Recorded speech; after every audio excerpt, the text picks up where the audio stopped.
Okay, let's talk more books. I'm on a roll now. I want to share all my favourite books with you guys, or all the ones that are really influential to me, so that hopefully they'll be influential to you. For the ladies in the house, The Millionaire Woman Next Door, and for the men in the house, The Millionaire Next Door. They're two different books, but very similar findings by, I think it's Dr. Thomas Stanley, who's an American academic. And can you hear Joe? They're actually doing some work on the front. This is my house, actually. This is my kitchen, but and I'm cooking chili at the moment. But they're doing some work up in the gates outside, and they've got the door open, and they've been in for their coffee.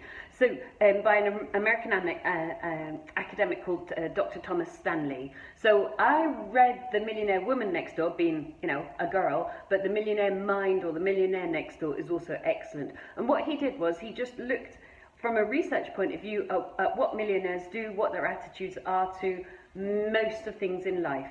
And again, what it was really useful for me was, number one, was able to kind of touch them and go, oh, you're human beings like everybody else. I got it, rather than you're like out there a million miles away.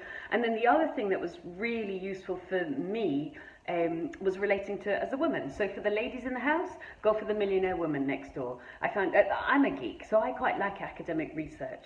And I liked understanding the behaviour of millionaires. And then the third thing that was really useful for me was the classic. When you're a little bit down and out, as to be quite frank, I was a little bit, you know, head of household, 2 kids, quite worried about being able to simply just provide for my family, let alone, you know, do anything accumulative and helpful in the long run. You possibly have a slightly, not aggressive, but combative or negative attitude to people who are really wealthy. I certainly had a tinge of that anyway. And what this allowed me to understand was that the behaviour of people who are millionaires are by and large, and there's a whole rainbow of people out there. I think 2% of people are nutters, and so far life seems to prove me right.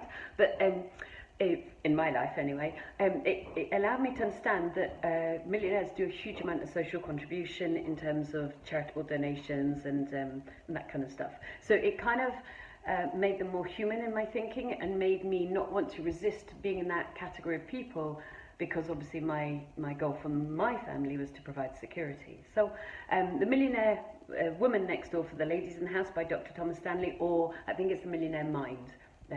A very good academically researched study of millionaires, and I think he continues. See you soon. Bye.